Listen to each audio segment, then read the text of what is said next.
Welcome back, everybody, to this special edition of Squawk Box. We've been talking all morning long with Warren Buffett of Omaha, Nebraska, since we are live in Omaha today. And Warren, we've covered a range of topics, but there has been an awful lot of people who are interested in the trip you made this week. On Monday, you headed up with Bill Gates, and you got to take a look at the tar sands. What happened? Well, what happened was Bill and I talked some months ago about just how interesting the whole thing was from a geology standpoint, and from the standpoint that that represents one of the few big upcoming sources of more oil production in the world. There are very few, and we both thought we'd understand it a little bit better if we went and looked at it than simply by reading about it. So on Monday, 6 of us, Bill and a few other fellows, the Kiewit Company arranged it there. They've done a lot of construction up there.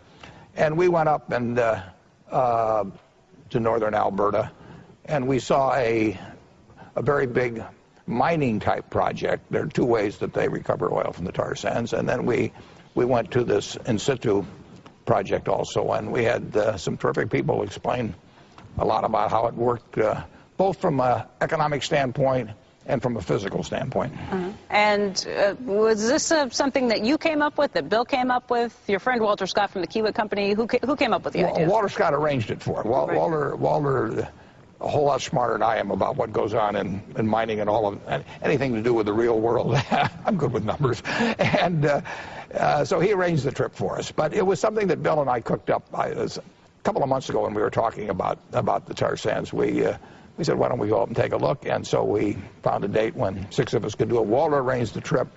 We had some wonderful people up there in Alberta at both projects that explained how the things really work, the costs involved, and they just couldn't have been more helpful. Okay, so having seen that, there's already been a lot of people who've been speculating that you must be interested in investing in this arena. Are you? No, I go to the movies, but I don't buy movie companies. I mean, I'm always interested in understanding the math of things and understanding as much as I can about all aspects of business.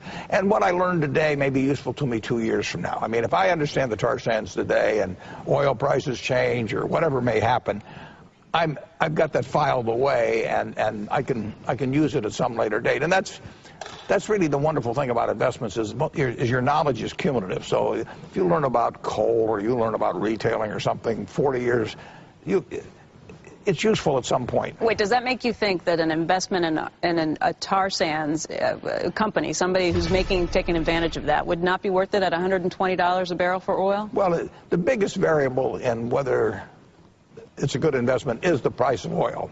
Now, it's important to know how much they can get out and what their costs are going to be and what the capital costs. All of that is important, and that fits into it.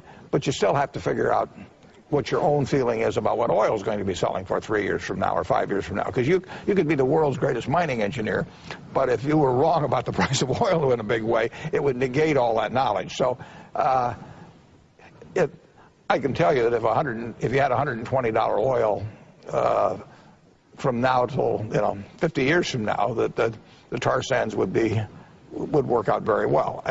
But I don't know the answer to that, and I may form an opinion at some point, and I'm prepared to form that opinion now. But you are not actively looking right now to invest in any of these companies? Do I have a buy order this morning? The answer is no. Okay.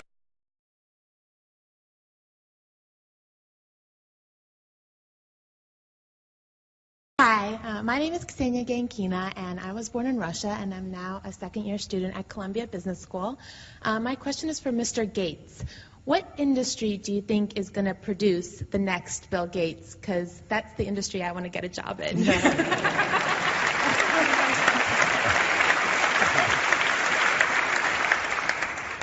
Well, industries do have different paces of innovation, and so the IT industry, driven by the magic of software, the magic of the optic fiber, magic of the chip, which doubles in power every couple of years, it's been the industry that has not only been the most exciting, it's also changed the rules for many other industries. The idea of information being available, what the online world is like, that's incredible.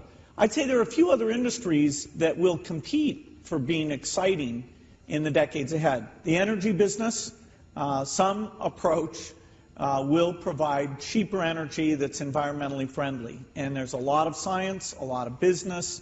That's a global thing there'll be some great careers there. Medicine, we haven't solved Parkinson's or Alzheimer's or about 20 diseases of these poor countries, and yet we can be sure that we're on track to do that. And so, those three industries I think you would do great in. There's many others, but those are the ones that have the strongest appeal to me.